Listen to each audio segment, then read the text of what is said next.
We are the people of the forest. We are known by many names. Sprites, pixies, some call us fairies.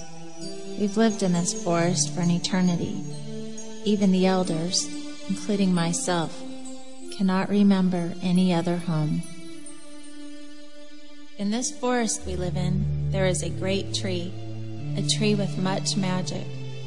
Our lives are tied to this great tree. It is the source. Without it, we cannot exist here. But this tree requires special care.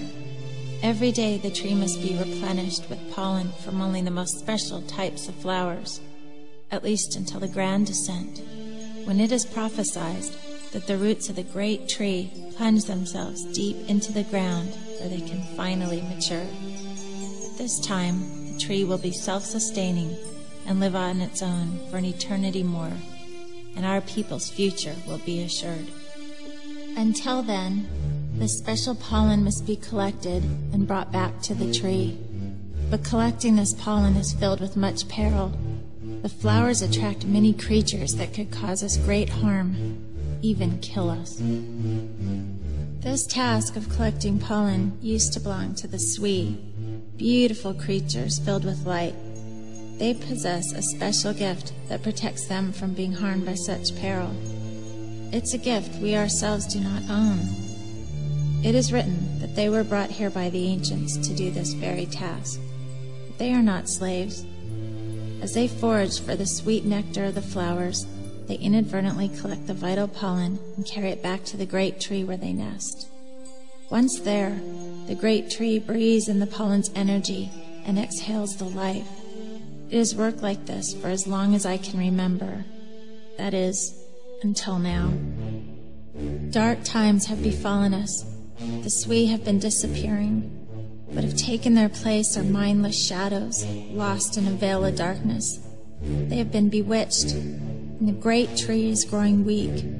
The elders have called out to all of our kin. There is a need for courage, a need for the bravest of our kind to step forward and shoulder the responsibility of collecting the much-needed pollen. This dangerous task has fallen on the shoulders of our children. Barely 1,000 years old, they are the ones that must bear this burden for us all. For the time of the grand descent is coming close, and if our people fail to sustain the tree and it fades, so too will our people. We are much more vulnerable than the Sui as we collect the pollen. Aside from the obvious dangers of the forest creatures, there are whispers of something else, something much more sinister.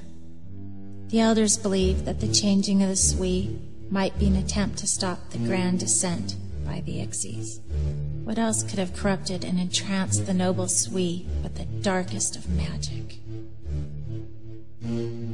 It has been written that when the ancients came to this land, they were divided.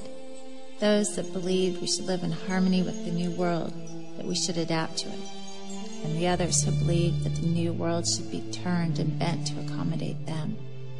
The clan split. Half went to the forest and planted the sapling, the genesis of the great tree, where they learned to live in peace with our new world. We are called the Wren. The other half went in search of magic they could use to help them change the forest. But the magic they found was black, and their plan went wrong. They were able to live without the great tree, but they paid a terrible price. You see, the magic they found didn't change the forest. It changed them in a most horrifying way. They were bent, twisted, and their hearts turned. And as large and as powerful as they became, their torment was everlasting.